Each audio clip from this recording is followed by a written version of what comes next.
E eu lembro de eu passar noites inteiras orando sobre esse sonho. Eu disse: Thelma, a gente tem que lutar contra inimigos territoriais. E não é só demônios territoriais, mas sabe, comportamentos errados que você vai passando de geração para geração? Comportamentos, formas de agir, formas de pensar que precisavam ser rompidas e quebradas. Aranhas que precisavam ser mortas, inimigos. Então, ele entendeu que o lugar que ele nasceu, a origem não determina o destino. A história difícil não invalida um futuro frutífero. É muito pelo contrário, o futuro frutífero valida a tua história. Você não é validada pelo que deu errado, você é validada por aquilo que Deus está fazendo na sua vida. Motiva a Mulher. Aqui, nos ajudamos a seguir em frente. Talvez você ache que é só mais um nome dentro da história da sua família, carregando dores antigas, padrões repetidos e lutas que vieram de longe. Mas essa mensagem de hoje é para lembrar você de que Deus ainda levanta uma mulher no meio de gerações comuns para marcar uma história diferente. E quando essa mulher ora, o céu responde, destinos mudam e o que parecia limite começa a se transformar em promessa. E o Senhor falou assim comigo: entra no secreto, fica comigo, se esconda na minha presença. Nesse lugar as críticas não te paralisam e os novos acessos não te embriagam. Fica nesse lugar comigo, essa é a tua palavra. E eu quero liberar essa palavra para você. Que você encontre um lugar no secreto, na fenda da rocha de Deus. Que nesse lugar você não seja movimentada pelas críticas. Que você não seja movimentada pelos medos, por palavras ferinas. Às vezes não vindo, escuta o que eu vou falar para você. Às vezes não vem de gente maldosa, vem de gente imatura. Uma das palavras que eu vou ministrar esse ano é sobre maturidade emocional. Quando a gente não vence as nossas guerras, quando a gente é pequeno, a gente entra para um corpo de adulto com a mesma guerra, com as mesmas armas de criança. Você já viu mulher que faz voto de silêncio, que não fica falando em casa, fica emburrada? Isso é a forma infantil de agir. Gente, eu já comecei a reunião de mulheres. Eu falei: Deus, eu queria ser mais doce hoje, me ajuda. Mas é uma maneira criança, infantil, de tratar uma situação séria. Tem gente, você já viu aquele negócio? Lá em casa, tem gente que fala assim, ó, lá em casa quando a gente briga, a gente fica um tempo sem se falar, depois volta a se falar como se nada tivesse acontecido. A gente começa a ser legal um com o outro e passou. Gente, isso é a maneira mais errada de resolver conflito. Tem que sentar, tem que conversar, tem que falar. Então, eu comecei a entender que nós precisamos ser instruídos, gente. Eu acho que nós vamos começar aqui um momento de muita instrução. Porque a instrução, o ensino, ele traz transformação. E eu pude, então, ouvir do Senhor e entender algumas coisas para esse ano. E é maravilhoso. E eu digo para você, faça isso. Pare para ouvir a voz de Deus. Eu sei que você ama vir nessa reunião e eu fico muito feliz que você esteja aqui. É maravilhoso estarmos juntas. Porque tem coisas que Deus faz conosco sozinhos, mas tem coisas que Deus faz só na comunhão. Se você ler na Bíblia, você vai ver que isso é verdade. Existem bênçãos ordenadas por Deus que é só na comunhão da igreja. E existem aquelas palavras diretivas que é você lá na sua casa. Aí você diz assim para mim: ai, mas eu não sei ouvir Deus. Eu nem como que é ouvir Deus? Você ouve audivelmente, né? Muita gente me pergunta isso. Gente, ouvir Deus é crescer. Primeiro você tem que crescer em relacionamento com Ele. Se o seu marido chega, ou a sua amiga, você sabe a voz, você conhece mesmo de longe. A Bíblia fala que as minhas ovelhas ouvem a minha voz e a conhecem. Por quê? Porque existe intimidade. Você quer ouvir a voz de Deus? Seja íntima de Deus. Comece a parar tempo na presença de Deus. Que o seu café da manhã seja transformado. Que você não tome só o cafezinho da manhã com você sozinha, com seus pensamentos, com o que você tem que fazer. Porque a gente que é mulher, a gente entra também nas nossas caixinhas do nada pela manhã, toma o nosso café pensando o que vai resolver. Aproveita o momento do café da manhã e diz assim: Jesus, senta aqui comigo. Eu preciso crescer. Seja verdadeira. Eu não tenho intimidade contigo, Pai. Eu sou uma pessoa que a minha mente vaga. Me centra em Ti, eu quero Te ouvir. Sabe, pega um devocional, pega a palavra de Deus. Senhor, fala comigo. Você vai ver que o seu dia vai ser outro. E durante todo o seu dia você vai ver Deus falando com você. Coisas que passavam batido não vão passar. Vai ser o próprio Deus te alertando, te orientando e falando contigo. Quem está comigo aí? Amém? Você está... E eu queria trazer uma palavra que existem muitos tipos de oração. Eu podia trazer aqui um estudo sobre tipos de oração, que a gente vai ver que a Bíblia nos ensina sobre vários. Mas hoje eu quero falar sobre a oração que muda destinos. Existe uma oração que tem poder de mudar destinos. Já parou para pensar como isso é poderoso? Por meio da oração, a gente pode mudar não só o nosso destino, mas a gente pode também mudar o destino da nossa casa, da nossa descendência. Você está aqui sozinha, representando um legado. Eu olho para uma mulher de vocês, eu vejo uma família muito grande atrás de vocês. De filhos, netos e bisnetos, legados, gerações que vão ser encontradas. Eu queria muito que você abrisse 1 Crônicas. Deixa eu pegar aqui a Bíblia. 1 Crônicas. E é engraçado como que Deus sinaliza, né, gente? Eu tenho muitas mulheres de oração na minha vida, graças a Deus. Deus levanta muitas mulheres que oram por mim e vem com palavras muito diretivas na minha vida. E uma das 5 mulheres que têm orado por mim, que têm me abençoado, todas elas usaram a mesma expressão. E eu sabia que era Deus. Tanto que eu sou meio assim, pé no chão com Deus. Então nas primeiras 4 palavras proféticas que eu recebi em dezembro, que foi em dezembro, eu fiquei assim, amém. Amém. Mas quando a 5ª pessoa chegou, ela simplesmente nunca tinha conversado com as outras 4, era uma pessoa totalmente fora. Ela disse assim para mim: eu preciso te transmitir o que Deus está falando para você nesse tempo. E ela falou tudo. Eu lembro que eu caí no chão de onde eu estava. E uma das coisas que ela disse assim: Deus está mudando a sua palavra mais uma vez. Ela disse: Deus está subindo um nível de entendimento, de sabedoria e de instrução. E ela, porque eu sempre fui muito profética. Quando eu ministro aqui no domingo, eu tenho uma palavra para a igreja. Eu sei que quando o Telmo me convida para ministrar no domingo, eu trago uma palavra profética para a igreja. Mas ela disse assim: se prepare, porque as tuas palavras vão ser muito de instrução nesse tempo. E hoje eu estou aqui nessa palavra de instrução, e eu vejo Deus cumprindo a palavra. Que você tenha mulheres de oração na sua vida, que você tenha colunas de oração na sua vida. Se una com mulheres que amam a Deus. Eu queria começar lendo, deixa eu ver aqui, no 4. Eu ia começar a ler do 4, mas para a gente entender o que Deus está fazendo, eu quero ler do 1. Do 4, versículo 1. Eu ia ler, aliás, peraí, eu ia ler do 9.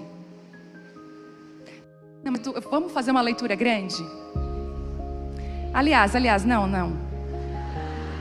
Vamos começar do 3. Vamos começar do 3. Não, vamos começar do 4. 4, vamos lá. Depois vocês leem em casa tudo. 1 Crônicas 4. Penuel, pai de Gedor, e Éder, pai de Uzã, todos esses foram descendentes de Ur e filho mais velho de Efrata, antepassados de Belém. Azur, pai de Tecoa, teve 2 esposas, Elá e Naará. Naará deu à luz a Uzã, Efer, Temene e Rastari. Relá deu à luz a Zerete, Izar, Entá e Cós. Antepassado de Anube, tudo nome bonito para a gente pôr nos filhos. Sobeba e todos os clãs de Arael, filho de Arum. Até aqui, o historiador, porque o livro de Crônicas é um livro de história, eu deixo isso bem claro aqui na Bíblia. Ele é um livro que está contando a história. São livros históricos da Bíblia. Não são proféticos, são históricos. Ele está falando sobre os descendentes de Judá. Então ele está contando a história muito parecida. Fulano foi pai de Ciclano, que foi mãe, que casou com Beltrano. Aquela coisa.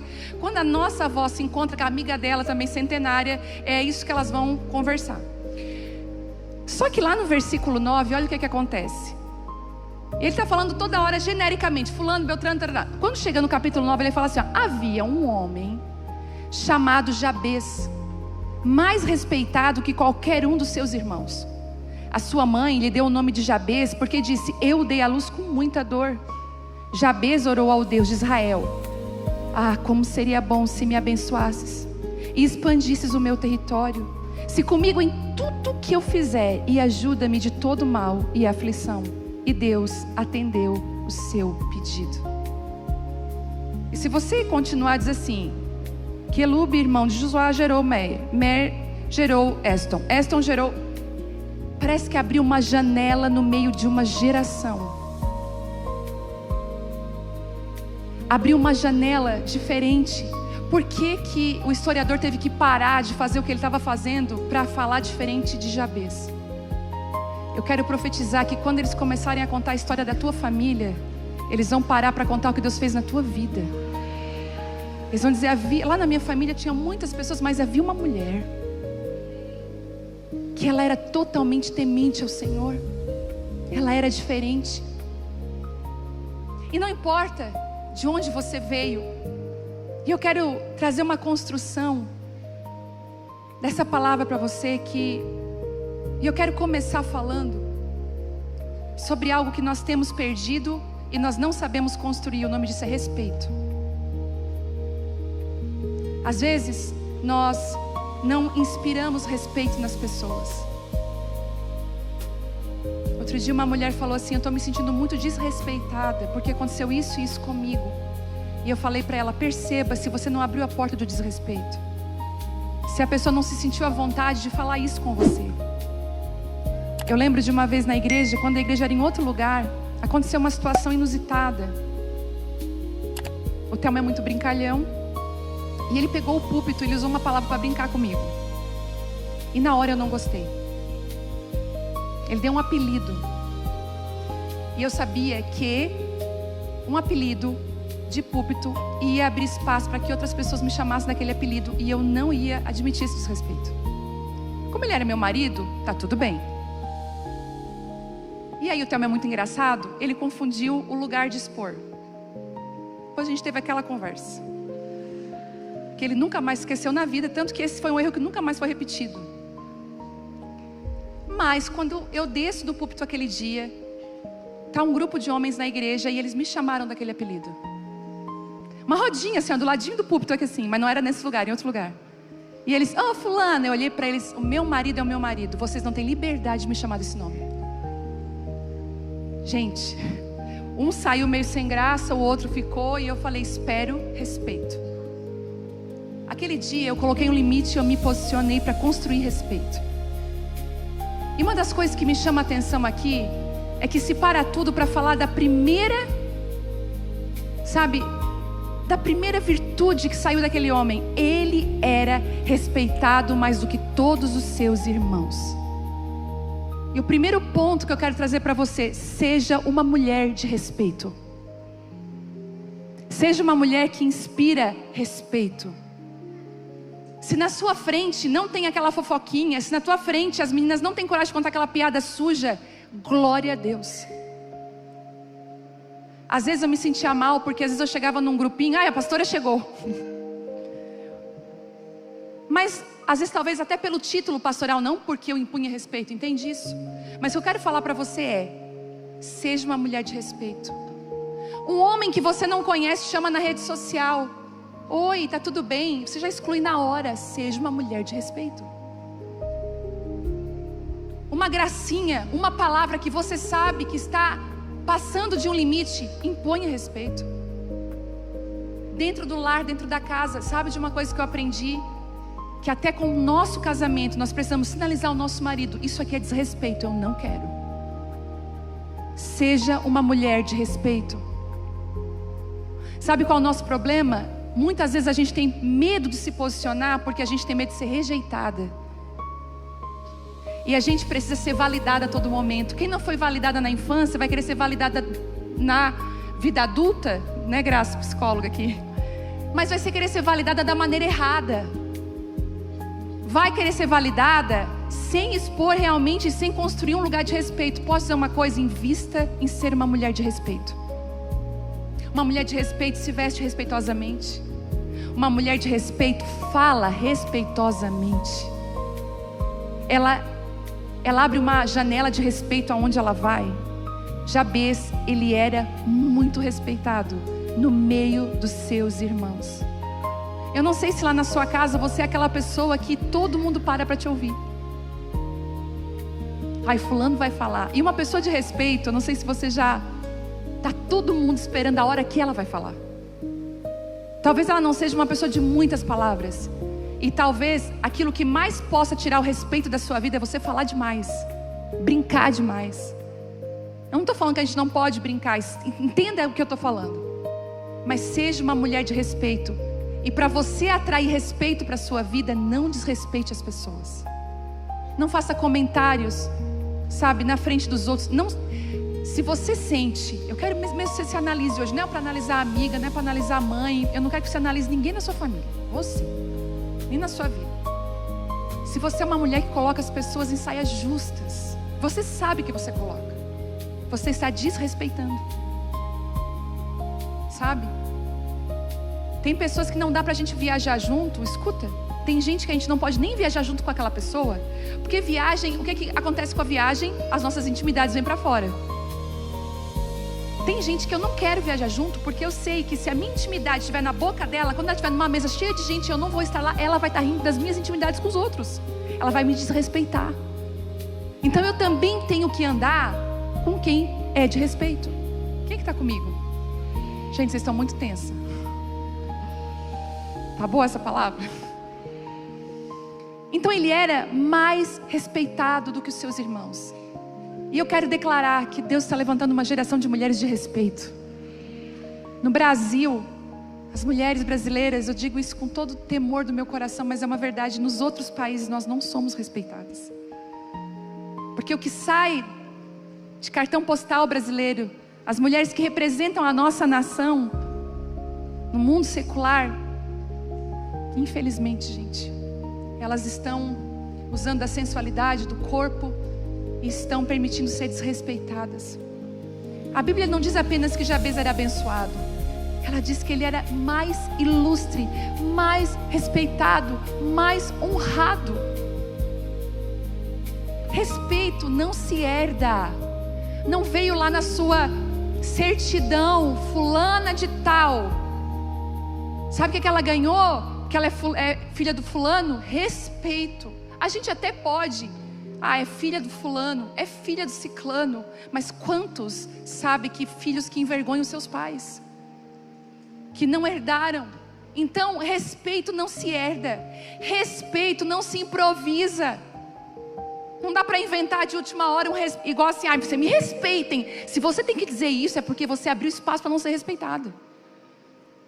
É igual eu digo assim, quando um homem precisa dizer assim, eu que mando aqui, é porque já não manda mais.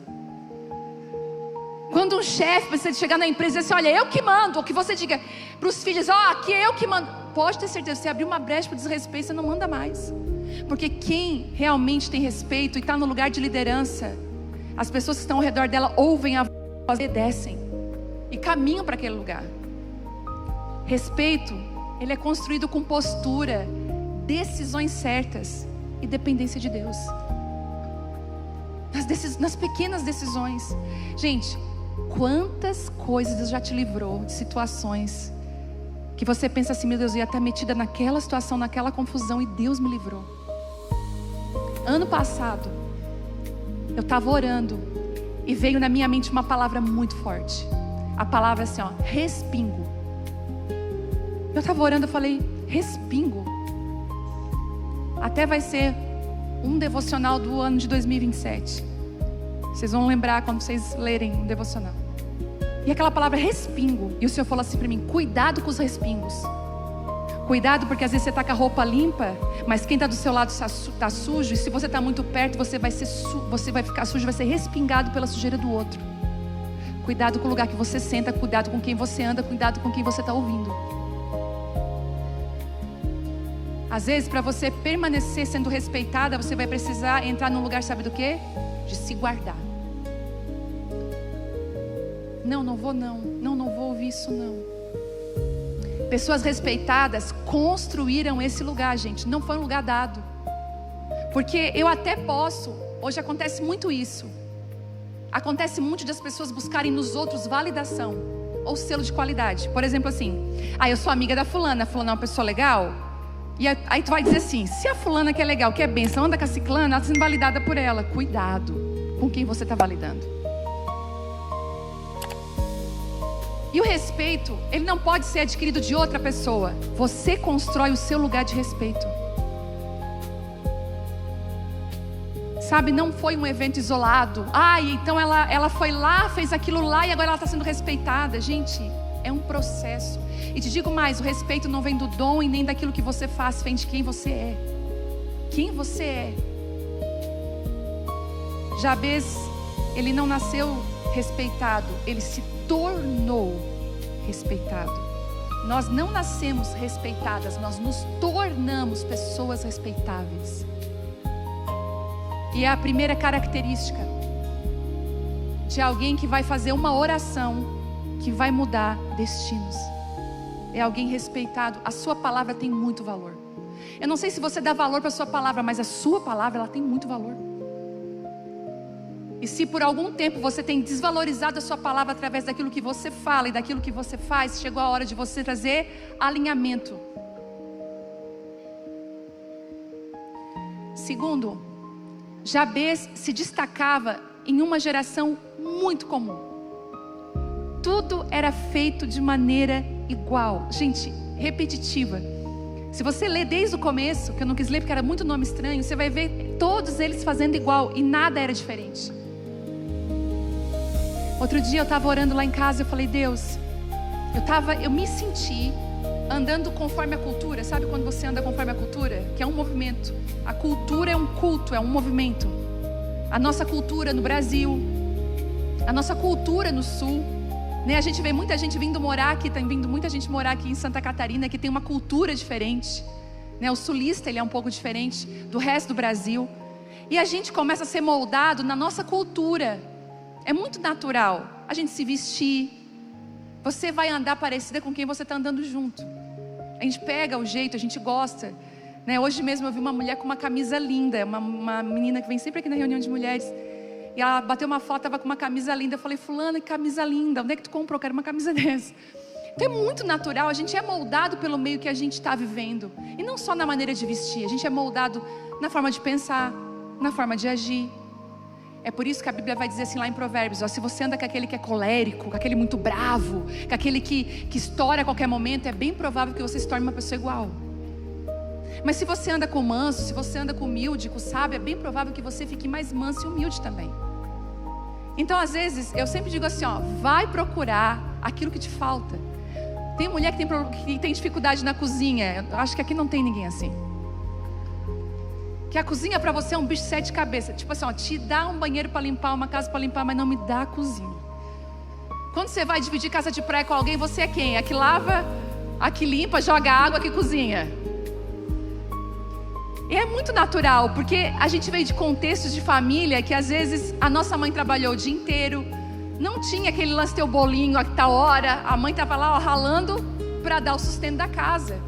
O Brasil é muito assim, né? Das mulheres fortes que... Mas eu lembro que eu não era uma mulher muito da cozinha. E nem me considero que seja tanto, apesar de cozinhar, de me esforçar. Mas eu lembro que quando eu comecei, eu não sabia cozinhar direito. A minha mãe me ensinava, o que ela fazia?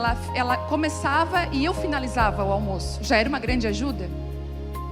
Mas quando eu casei, eu encostei numa mulher mais velha do que eu, madura. E ela me ensinou a cozinhar. Então é muito interessante que a gente comece a andar com aquilo, com pessoas que têm o que a gente não tem. Por isso que a inveja, ela é tão triste e a comparação é tão difícil.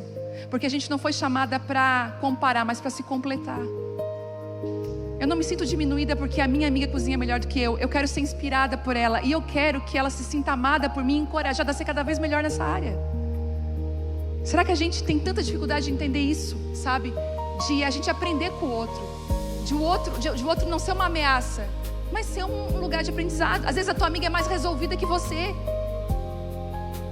Você é meio tancinha às vezes. Os outros te passam para trás, né? Não tem aquela amiga que você, só falta você. Aí ela tá contando a história e você tá assim, tá, e o que tu disse? A sua vontade é ir lá comprar aquela briga por ela. Às vezes você precisa de uma mulher mais decidida do seu lado que te ensine como agir. Não, você não vai falar isso. Você vai falar isso. Toda amiga meio quietinha tem uma que é a brigona. Eu tô mudando, eu tô melhorando. Tô procurando ser uma mulher mais mansa. Todo mundo fala assim, nossa, pastora, que mansidão. Só Deus sabe. E a minha família. Hoje na hora do almoço era só assim, ó, eu disse, vocês oram por mim, porque eu vou pregar hoje. Eu estava atacada na hora do almoço.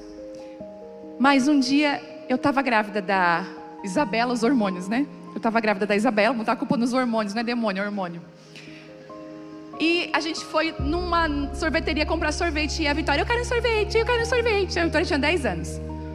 E eu fui com uma amiga minha muito assim, ó, a moda ela francesa. Ela fala assim, e eu, aquele, né?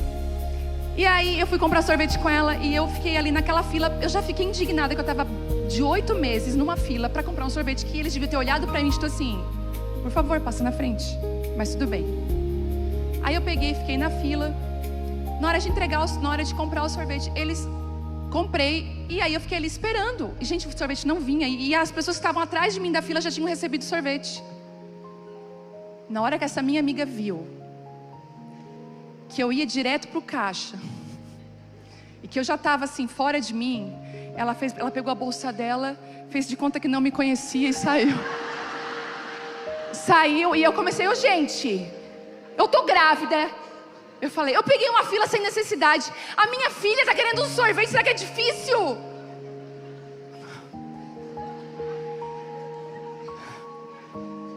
Aí a moça falou, calma moça, que acho que o teu pedido ficou para trás. Eu falei, pois então, entrega o sorvete para ela agora. Eu não me orgulho disso. Mas a minha amiga me esperou lá na esquina e disse assim para mim, tu fez barraco, né? Eu sim fiz.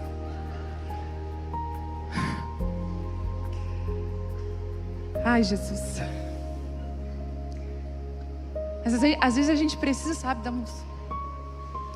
O texto começa com nomes e listas de filhos, casamentos, descendentes, tudo muito parecido, previsível, automático. A Bíblia diz assim, olha, não vos conformeis com esse mundo. Não pega a forma do mundo. Não pega a forma da tradição familiar. Não pega a forma da religião. Deixa Deus, às vezes, ferir. Deixa Deus romper seus padrões de pensamento. Jesus veio, Ele foi quebrando todos os padrões religiosos. Ele foi para casa do fariseu e quebrou o fariseu todinho, permitindo que aquela mulher pecadora pudesse ungir Ele. Jesus se sentava com aqueles que ninguém queria se sentar. Permita que esse fluxo seja interrompido na sua vida, sabe? Ai, mas a minha mãe foi assim, a minha tia, Mas você não é as mulheres da sua família. Você não é esse ciclo vicioso. Outro dia uma moça aqui na igreja veio chorando, falou, pastor, eu vou casar daqui 15 dias. Eu falei, que bênção. Ela falou, mas meus avós são separados, meus pais são separados, os pais do meu futuro marido são separados, os tios. A gente não tem uma história de um casamento feliz na família.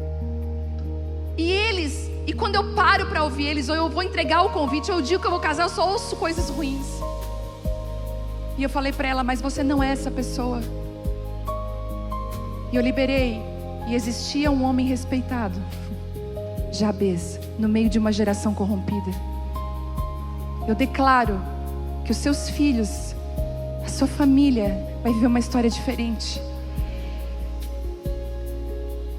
A Bíblia para em Jabez, sabe? Eu amo isso, quando para.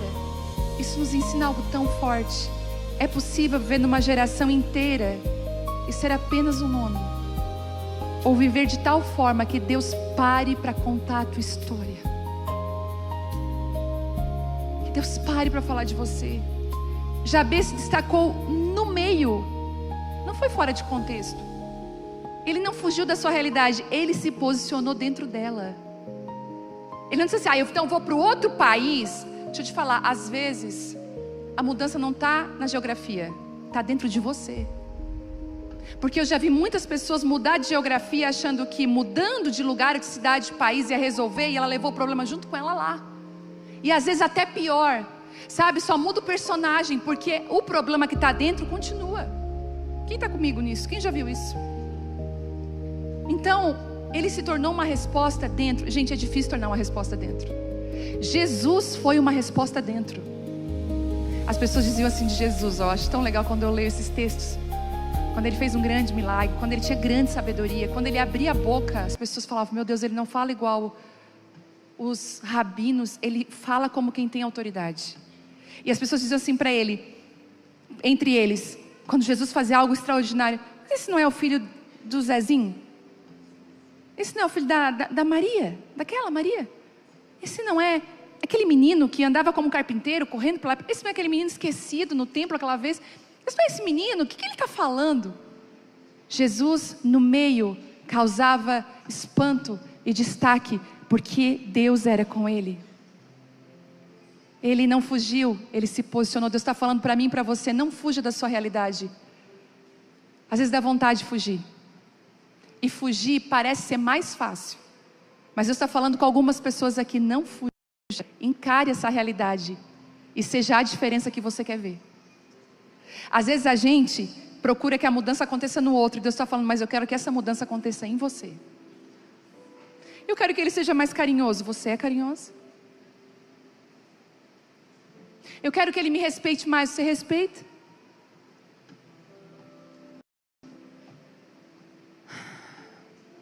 Terceiro, e que isso aqui para mim é muito poderoso. A dor não se tornou o limite da sua identidade. O nome dele significa dor, Jabes, dor. Porque com muitas dores a mãe dele ganhou. Com muita dificuldade. Eu posso fazer um paralelo com a minha vida com Jabes, né, mãe? Foram 3 dias para minha mãe conseguir me ter.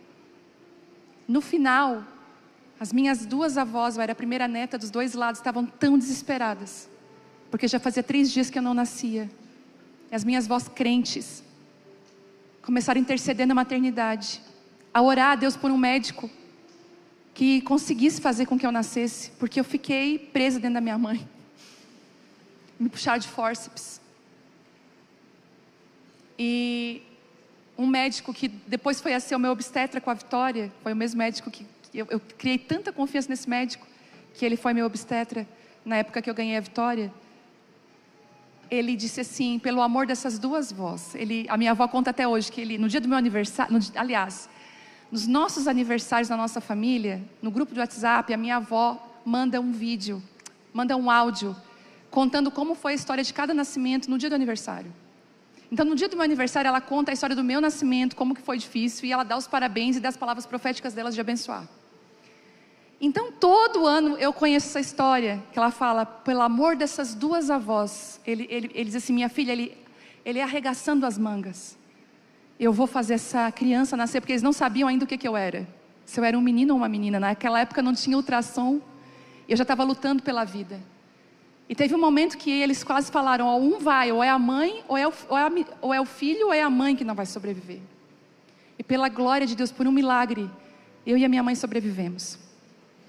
Eu nasci eu não tinha branquinho do olho, era tudo vermelho, de tanta força que eu fiz para conseguir nascer.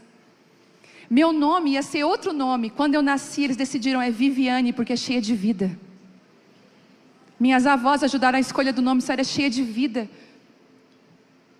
E eu nasci debaixo de muita dor. E quando a minha avó, a família contava a história, quando ela nasceu, a cabeça era uma espiga de milho. Porque a cabeça do recém-nascido, né? Meu Deus, ela era tão feinha, tão magrinha. Daí a minha avó outro dia assim para mim, Deus te honrou, né, minha filha? Diz assim, por que, vó? Porque tu tá tão bonita. Mas tu nasceu tão feinha. E a dor não tornou a identidade daquele homem. A história que contaram para ele da vida dele não moldou a vida dele. Eu quero profetizar que as histórias tristes da sua casa não vão moldar a sua vida. Quem foi seu pai, quem foi sua mãe, que circunstância, fruto de um adultério, fruto de uma situação difícil. Talvez seu pai abandonou sua mãe, eu não sei. Talvez você teve uma família feliz, glória a Deus, eu não sei. Mas isso não determina. Se você foi órfão já cedo, se você não teve carinho de mãe, carinho de pai, isso não vai moldar o que você vai viver. Eu declaro, eu arranco essa mentira.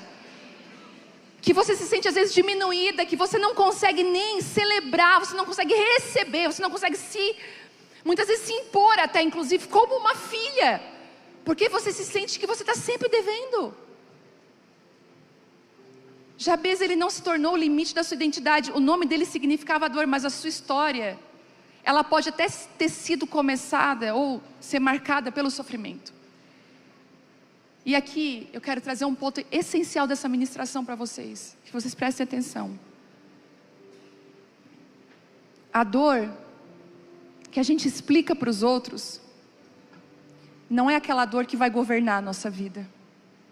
Quantas vezes eu quis explicar a minha dor para tentar governar? Ai, sabe por que eu sou assim? Sabe por que eu ajo dessa forma? Por causa disso. Sabe por que eu faço aquilo outro? É por causa disso, eu nasci nessas condições. A partir de hoje, não use mais essa dor para governar a sua vida. Posso ouvir um amém? Pare de dar desculpas. Ah, porque a minha mãe me tratou, o meu irmão fez isso. A dor reconhecida, mesmo que você entenda o que você viveu, ela não é soberana sobre a sua vida. Ela não é o teu destino. Jabez poderia ter se conformado, se encolhido. Olha como Deus está falando isso com a gente. Ele pode ser encolhido. Quem sou eu, né? Olha a condição que eu nasci, né? Olha a minha família, olha. Vivido pequeno. Tem gente que tem dificuldade de viver grandes coisas do Senhor. Tem dificuldade de desfrutar de grandes coisas que o Senhor fez. Eu posso dizer isso de mim, eu lutei muito contra isso. Quando eu recebia um presente, quando eu recebia, sei lá, quando eu era convidada para algo muito grandioso, eu dizia, Deus, eu não tenho condições, Deus, isso não é para mim, isso é para outra pessoa. E o Senhor sempre dizia para mim, por que não você? E eu digo, e devolvo para você, por que não você? E Ele podia também reproduzir o mesmo rótulo que Ele recebeu. Ele poderia criar pequenos Jabez. Porque naquilo que nós não curamos, nós transferimos para a nossa casa. Mas Ele fez algo diferente. Ele não transformou a sua dor em teto. Ele transformou a sua dor em oração.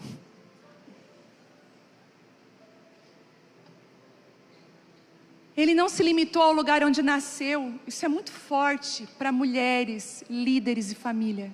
Saiba, mulher, você é uma líder. Você, em algum momento da sua vida, você está no lugar de liderança. Jabez entendeu algo que muitos não entendem. Origem não determina destino. Não vai determinar o destino. Pode ser que a gente vai sofrer um pouquinho mais para chegar lá.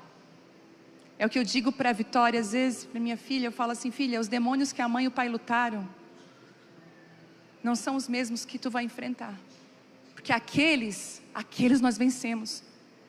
Gente, eu lembro de eu ter sonhos no começo do meu casamento, que no terreno, nós morávamos num terreno, do lado, meu sogro tinha uma tira, e ele deu um último terreno para nós, e eu construí ali uma casa, no começo do nosso casamento. E do lado do meu terreno tinha, era terrenos antigos, familiares. E eu lembro de sonhar uma noite, que naqueles terrenos haviam aranhas gigantes, e que eu e o Telmo precisávamos matar aquelas aranhas para que elas não atacassem a Vitória. E eu lembro de eu passar noites inteiras orando sobre esse sonho. Eu disse, Telmo, a gente tem que lutar contra inimigos territoriais. E não é só demônios territoriais, mas sabe comportamentos errados que você vai passando de geração para geração? Comportamentos, formas de agir, formas de pensar que precisavam ser rompidas e quebradas. Aranhas que precisavam ser mortas, inimigos. Então, ele entendeu que o lugar que ele nasceu, a origem não determina o destino. A história difícil não invalida um futuro frutífero. É muito pelo contrário, o futuro frutífero valida a tua história. Você não é validada pelo que deu errado, você é validada por aquilo que Deus está fazendo na sua vida. É muito, eu não sei se você acha lindo isso, mas eu amo isso. Pessoas que vieram de uma história difícil. E você vê Deus levantando com uma autoridade, com uma sabedoria, e você diz, meu Deus, o que o Senhor está fazendo com essa pessoa? O que o Senhor está fazendo? Começos duros não impedem finais honrosos. Começos difíceis não impedem finais honrosos. Declaro sobre você. O problema não foi a dor. O problema teria sido permanecer nela. E ele decidiu não morar no lugar da dor. Sabe? E eu quero trazer aqui por último a chave. Por isso que eu quis trazer essa palavra hoje tão bem construída. Enquanto eu escrevi essa palavra na madrugada, eu chorava, gente. A chave foi a oração. Sabe o que eu aprendi aqui? Dentro de tudo que eu li, ponto central disso: Jabez não lutou. Ele não se posicionou buscando aquele lugar à força. Ele não se provou. Ele não se justificou. Jabez orou. A oração foi a chave que quebrou os limites, redefiniu fronteiras, protegeu o crescimento e mudou a narrativa dele. E eu parei na oração que muda destinos. Ele tocou em 4 áreas específicas. A primeira área, a oração de Jabez, ela contém 4 pedidos transformadores. Isso aqui é chave para você. Se você for bem inteligente, você pega isso para a sua vida e já pratica hoje. Ele começa dizendo assim, ó: tomara que me abençoes. Ele chega dizendo assim para o Senhor: Senhor, seria tão bom se eu fosse uma pessoa abençoada por Ti. Você já parou para pensar que quando Deus te abençoa, ninguém te amaldiçoa? Que quando você está debaixo da bênção de Deus, nenhuma porta que Deus abriu vai se fechar na sua vida. E nenhuma porta que Deus se fechar vai se abrir, porque Ele não vai permitir, porque a bênção dEle está sobre a sua vida. Ele sabia que de tudo, da história dele de dor, de sofrimento, ser abençoado era a coisa mais importante que ele poderia ter. Às vezes eu e você estamos tentando da maneira errada coisas que Deus já nos entregou, mas Ele não vai nos dar porque a gente não entendeu que a gente precisa primeiro depender da bênção de Deus. Gente, eu quero dizer para vocês, eu fui ministrar no Descende, foi uma bênção. Foi lindo, quem estava lá ou assistiu, eu e o Telmo fomos convidados. Para mim foi um cumprimento de uma palavra que eu tinha recebido. Foi lindo ver aquilo. Gente, eu não sei se você já foi num jogo de futebol e você já viu eles gritando em coro, palavras torpes até, ou quando eles vão gritar aquele grito de guerra, é arrepiante, todas aquelas vozes. Mas você vê 50 mil pessoas adorando a Deus, 50 mil pessoas louvando o nome de Deus, era um urro fora do comum, era a coisa mais linda. Eu tremia, eu tive que trocar a mão de microfone várias vezes porque eu tremia, debaixo daquela unção, debaixo daquilo que Deus estava fazendo. Mas eu falei para o Senhor: Senhor, o Senhor pode me levar a qualquer audiência, a qualquer lugar, mas que a Tua mão esteja comigo, que eu esteja abençoada nesse lugar. Eu não quero acessar lugares que a Tua mão e a Tua bênção não me alcance. É por isso que às vezes você não tem que lutar por coisas que Deus não te deu, você só tem que se pedir para ser abençoada por Ele. Você está lutando por coisas que Deus falou: filho, isso não é para ti, você só precisa da minha bênção. Ele pediu a bênção de Deus, não coisas superficiais, mas a fonte de toda a prosperidade da vida. Você quer ser sábia? Bênção de Deus. Você quer ser próspera financeiramente? Bênção de Deus. Você quer ser uma mãe fenomenal, uma mãe que vai ver os seus filhos indo para lugares que talvez você nem foi ou nem viveu? Bênção de Deus. Você quer ter prosperidade na sua vida em tudo que você fizer? Bênção de Deus. Quer ver um bolo crescer? É verdade, gente. Quando a mão, tem gente que fala, aquela pessoa tem a mão abençoada, onde ela põe a mão, tudo prospera.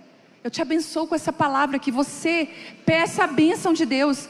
Só que quando você pede a bênção de Deus, o que acontece? Deus vai te alinhar. Como é que eu vou te abençoar se tem mentira? Como é que eu vou te abençoar se tem falta de perdão? Como é que eu vou te abençoar se tem ódio, se tem inveja? Quando você pede a bênção de Deus, você se alinha ao propósito de Deus na sua vida. E Ele faz um novo pedido. E Ele continua. E Ele diz assim: e eu peço que me alargues as fronteiras. Uma pessoa abençoada por Deus, ela nunca vai ficar só naquele lugar, ela vai sempre crescer. Uma pessoa abençoada por Deus, ela não é uma pessoa estagnada, ela é uma pessoa que cresce. Se talvez você tenha visto diminuir território. Gente, vocês lembram quando Absalão se levanta contra Davi, o próprio filho se levanta contra ele, Davi tem que sair às pressas do palácio, foge com um grupo de gente que ele confiava. No meio do caminho, a Bíblia diz que Simei, um cara que era da tribo, era da época de Saul, que Saul era o anterior rei de Davi, que tinha escolhido desobedecer a Deus. Ele fala assim: "Ê, Davi, bem feito! Uhul! Tá passando pelo que fez com Saul, né? Porque os cimeis da nossa vida, eles têm o poder de pegar as nossas histórias e fazer uma mentira e usar uma meia-verdade para nos ferir, para nos magoar, para nos envergonhar." E Simei começou. Um dos guerreiros de Davi falou assim, puxou a espada e falou: "Mas é hoje que eu vou arrancar a cabeça desse cara." Falou para Davi: "Eu vou ali matar ele." Sabe aquela amiga resolvida? Davi fez algo maravilhoso. Davi falou assim: "Não vai fazer nada disso. Guarda a tua espada." Sabe por quê? Olha que poderoso isso que eu vou te ensinar hoje. Talvez Deus está permitindo ele me humilhar publicamente. E se eu ficar calado com a humilhação dele, Deus vai olhar com misericórdia para mim e vai me devolver aquilo que é meu. Ele segue o caminho, Simei joga pedra, Simei fala: "Bem feito. Ah, tu fez com os outros." Sabe aquela acusação? Resumo da história: Absalão é morto, Davi volta para tomar o palácio. Na volta, no mesmo caminho, quem está lá? Ajoelhado? Simei. "Misericórdia, eu sempre soube que tu era o rei. Lembra, a gente era amigo na escola. Lembra que a gente se encontrava, a gente morava na mesma rua, lembra?" Aí aquele guerreiro de novo, porque quem é guerreira, minha gente? "Agora eu posso matar ele?" Aí Davi diz assim: "Não, porque hoje é dia de misericórdia aqui. Deus teve misericórdia de mim, como é que eu não vou ter misericórdia do outro?" E Davi não aceita. Só que quando Davi entrega o reino para Salomão, ele dá uma instrução para Salomão: "Salomão, diminui o território de Simei." Todo crítico, toda pessoa que fica usando rede social, videozinho para apontar, para mostrar, vai ter território diminuído. Todo Simei que gosta de jogar pedra não constrói nada e tem território diminuído. Jabez faz um pedido, porque ele é abençoado. Quem é amaldiçoado? Território diminuído. Quem é abençoado? "Peço que me alargues as minhas fronteiras." Ele desejou expansão, crescimento, novas oportunidades. Deixa eu te falar uma coisa: não é errado querer crescer. Tira essa mediocridade dentro do seu coração. "Ah, eu vou ficar aqui pequenininho, bem simplesinho, eu já não vou me arrumar tanto." Está amarrado, está repreendido. Arranca esse demônio do couro. Esse espírito, é verdade, é um espírito de não querer crescer, de não querer ser melhor. Está repreendido em nome de Jesus. "Não, eu vou ser uma mulher melhor, eu vou crescer." Eu não estou falando de uma ambição arbitrária, de uma pessoa totalmente... Eu estou falando de gente conectada com Deus, que já é abençoado, é corrigido pelo Senhor. Ele quer crescer. Deus está te dando oportunidades, portas abertas, entra por elas. Para de ficar se desculpando. "Ai, sabe por que eu estou tão bonita assim? É porque assim, ó, eu fiquei meio sem graça de usar." Para de se justificar, seja você. Para. Deseje crescer, deseje ser melhor. Deseje. Ele desejou expansão. Eu te abençoo não com territórios limitados, mas eu te abençoo com expansão de território. Aí ele vai e fala de novo assim: "E que a tua mão seja comigo, porque eu não quero ter expansão sem a tua graça me alcançando na expansão. Eu não quero abrir mais 1000 lugares se a tua graça não estiver aqui. Eu não quero fazer uma conferência em Campinas se a tua graça não estiver lá em Campinas. Eu não quero ir para Portugal se o Senhor não me levar até lá. Porque nós precisamos de graça, e graça é favor imerecido." E ele fala: "Que a tua mão esteja comigo." Ele reconheceu que nada adianta crescer sem a presença de Deus. Não adianta ter territórios maiores se Deus não for comigo e contigo. E a gente pode se perder no meio do sucesso. E aí a última oração que ele faz, ele é assim: "Isso aqui é sábio, gente. E me preserves do mal, de modo que não me venha aflição." Pediu livramento para que o crescimento não viesse acompanhado de destruição. Quantas pessoas que crescem e a gente percebe que se perdem no meio do caminho. Ele diz: "Senhor, por favor, me livra do mal." Eu tenho orado lá em casa, levantado as minhas mãos, e estou assim: "Senhor, nos torna invisíveis aos olhos do inimigo. Torna a minha casa invisível aos olhos do inimigo.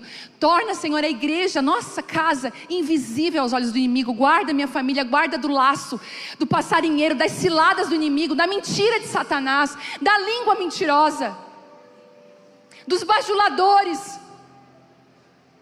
de pessoas que querem só arrancar algo para elas mesmas e quando não conseguem sair falando. Eu falei: Deus, nos livra, traz o livramento do acidente, da morte trágica. Gente, nós temos que orar. E ele faz essa oração, e essa oração muda o destino de Jabez. Ele disse: me preserva do mal, não me deixa enganar, não me deixa errar, não me deixa trair, não me deixa ser alguém de mau caráter. Ele pediu livramento para que o crescimento não viesse acompanhado de destruição. E a Bíblia diz aqui, Jabez então orou a Deus: ah, como seria bom se me abençoares, expandisse meu território, se comigo em tudo que eu fizer, e guarda-me de todo mal e aflição. E Deus atendeu ao seu pedido. Eu quero declarar sobre a sua vida que se você for como Jabez essa noite, Deus vai atender ao seu pedido. Ele se destacou na sua geração. O Senhor está levantando mulheres que vão se levantar na oração. Tem coisa que não é mais para falar, gente, é para orar. Porque na hora que Deus falar, agora fala, a tua boca vai estar autorizada pelo poder da oração e pela bênção de Deus na sua vida. Quem estava comigo nessa ministração? Isso é palavra pura, ensino poderoso. E eu queria que você ficasse de pé, porque nós vamos orar agora. E nós vamos repetir a oração de Jabez. Sabe, eu quero repetir com você essa oração.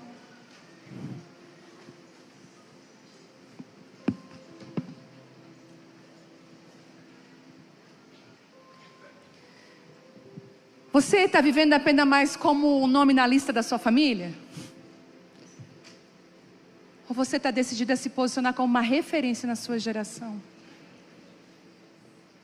No meio de uma geração de nomes comuns, Jabez se destacou porque escolheu orar. Ele nos ensina que a oração não muda apenas circunstância, ela constrói um lugar de honra, de respeito, de mudança de destino.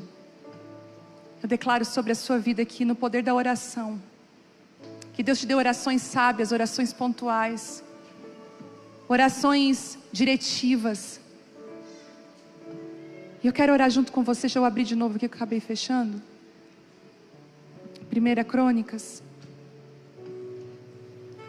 Deixa eu orar. Deixa eu abrir aqui. 1 Crônicas 4. Nós vamos orar juntos aqui agora. A Bíblia diz aqui, e Jabez orou ao Deus de Israel. Você vai usar o seu nome agora e vai dizer: e orou ao Deus de Israel. Diga o seu nome. Orou ao Deus de Israel.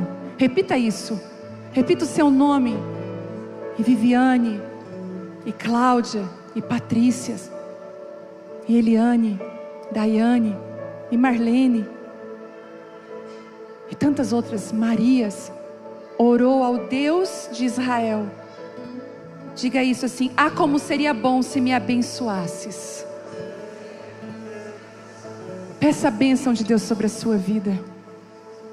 Peça para Ele te abençoar agora. E pede para Ele alinhar o seu coração. Senhor, se existe algo que impede a tua bênção na minha vida, me mostra agora, Pai. Traz a luz. Corrige, Senhor. Isso não é um lugar para acusação, não. Isso é um lugar para você trazer correção agora. Ah, Senhor, se o Senhor me abençoares, seria tão bom se na minha vida a tua bênção estivesse sobre mim. Tantas coisas estão, parece que paradas na minha vida. Senhor, eu quero corrigir elas nessa noite. Me ajuda a corrigir essas coisas. Você que está em casa, você também pode fazer essa oração. Você que está online aí. E depois você vai falar assim: e expandisses o meu território. Fala isso para Ele. Senhor, pode expandir o meu território. Eu não vou deixar o medo me barrar. Eu não vou deixar a minha história de tristeza, de onde eu vim, dizer que eu não posso acessar esses lugares. Eu não vou dizer da família que eu vim, eu não posso, da história que eu mantenho, eu não posso. Eu não vou dizer: Senhor, eu libero uma palavra de liberação no mundo do Espírito, para que os meus territórios sejam alargados, que eu conquiste novos lugares, que haja conquistas acadêmicas, profissionais, ministeriais, familiares. Eu quebro todo jugo do falso moralismo, da falsa humildade. Em nome de Jesus, quebra agora as cadeias do inferno que prendem você e a sua casa de viver a vontade perfeita de Deus, que vive se diminuindo como pedintes. Tome a posse agora disso, em nome de Jesus. Libera os céus para alargar o seu território. Libera, Deus está liberado. Pode alargar, Senhor, eu não vou fugir.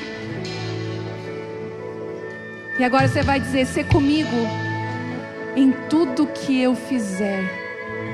Faça isso, essa oração: Senhor, que tudo que eu fizer, o Senhor seja comigo.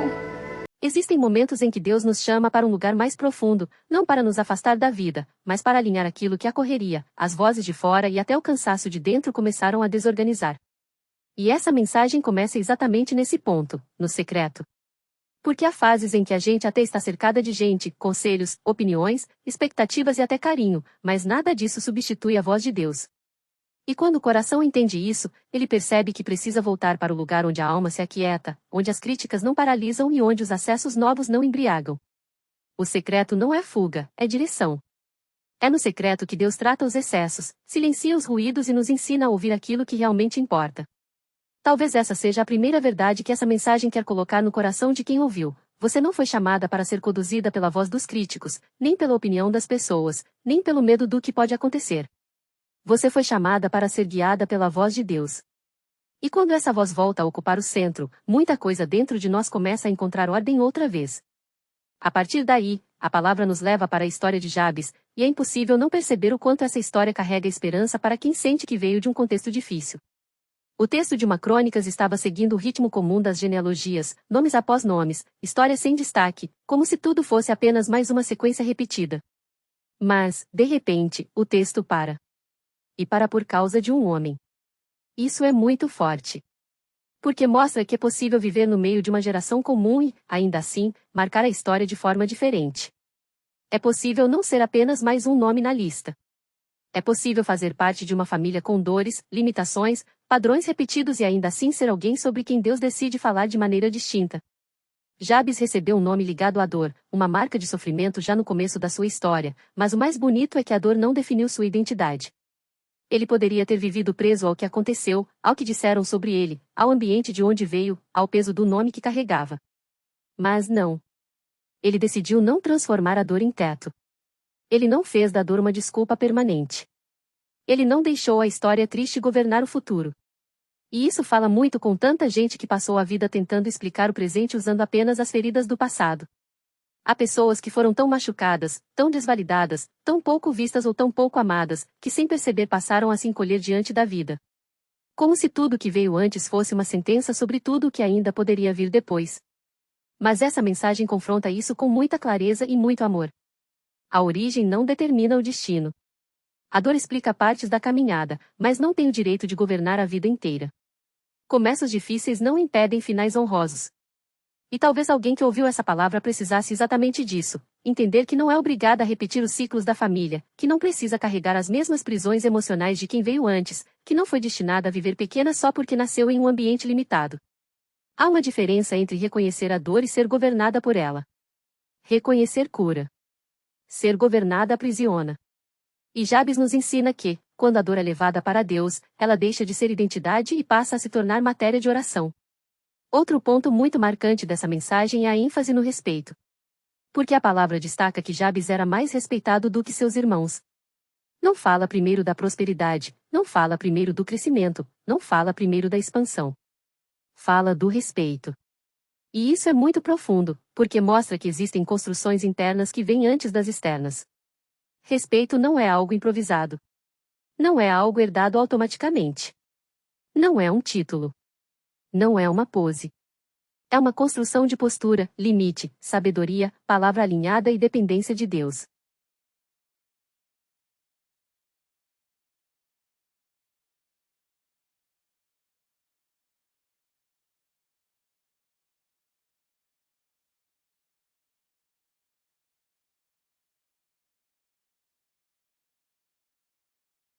Uma mulher respeitável não precisa performar força o tempo inteiro, mas carrega um lugar interior que comunica verdade, firmeza e integridade. Ela sabe o que aceita, o que não aceita, o que alimenta, o que interrompe e o que não negocia. Ela não vive abrindo portas para o desrespeito e depois se surpreendendo com ele. Essa parte da mensagem toca muito fundo porque mostra que, para viver uma oração que muda destinos, é preciso também construir um lugar de honra, de valor e de alinhamento. A própria palavra precisa voltar a ter peso. Os posicionamentos precisam voltar a ter coerência. O coração precisa voltar a ter firmeza. E então chegamos à chave central de tudo: Jabes orou. Ele não brigou para se provar. Ele não tentou vencer pela força do braço. Ele não respondeu à dor com vitimismo. Ele não transformou seu passado em discurso permanente. Ele orou. E essa oração é tão poderosa porque toca 4 áreas que falam diretamente com a vida de qualquer pessoa que deseja ver destinos sendo mudados. Primeiro, ele pede a bênção de Deus. E isso revela entendimento. Porque quem entende a vida no Espírito sabe que a maior necessidade não é correr atrás de tudo, mas viver debaixo da bênção certa. Quando Deus abençoa, há portas que ninguém fecha, livramentos que ninguém entende e sustento que ninguém explica. Depois, Jabes pede expansão. Ele pede território maior. E isso mostra que não é pecado desejar crescer quando o coração está alinhado com Deus. Crescer, amadurecer, avançar, florescer e ocupar novos espaços não é carnal quando a fonte continua sendo o Senhor. Em seguida, ele pede que a mão de Deus esteja com ele em tudo o que fizer. E aqui existe uma maturidade muito bonita, porque ele não quer expansão sem presença. Ele não quer acesso sem graça. Ele não quer crescimento que o afaste de Deus. E, por fim, ele pede livramento do mal e da aflição. Ou seja, ele entende que não basta crescer. É preciso crescer sem se perder. É preciso avançar sem ser destruída no caminho. É preciso prosperar sem negociar caráter, sem abrir portas erradas e sem perder a proteção do alto. Talvez seja exatamente isso que essa mensagem quer deixar no coração de quem a ouviu. Existe uma oração que muda destinos, mas ela nasce em uma mulher que decide sair do automático, ouvir a voz de Deus, construir respeito, não se deixar definir pela dor e depender mais da presença do que da própria força. E essa é uma palavra muito preciosa para este tempo, porque tem coisa que não se resolve mais falando demais, se explicando demais ou tentando convencer todo mundo. Tem coisa que agora se resolve na oração. Na oração sábia. Na oração pontual. Na oração que alinha o coração. Na oração que não pede apenas alívio, mas transformação. Na oração que não quer só escapar, mas amadurecer. Na oração que não se contenta em ser apenas mais um nome no meio da história, mas decide se levantar como referência em uma geração. Se hoje existe alguma área da sua vida parecendo travada, diminuída ou marcada por um passado pesado, receba essa verdade com serenidade e fé. Deus ainda ouve orações que mudam destinos. Ele ainda pega histórias comuns e faz delas testemunhos incomuns. Ele ainda transforma dor em altar, fraqueza em dependência, limite em expansão e medo em posicionamento. E pode ser que a mudança que você está esperando não comece primeiro fora, mas no lugar secreto, onde a voz dele volta a ser maior do que todo o resto. Talvez seja ali que a sua história comece a mudar. Talvez seja ali que Deus esteja preparando você para viver não como mais um nome na lista da sua família, mas como alguém de quem o céu decidiu se lembrar de maneira especial. E quando isso acontece, a oração deixa de ser apenas um recurso de emergência e se torna um lugar onde Deus redesenha o futuro, cura a origem, protege o caminho e estabelece uma nova história sobre a sua casa.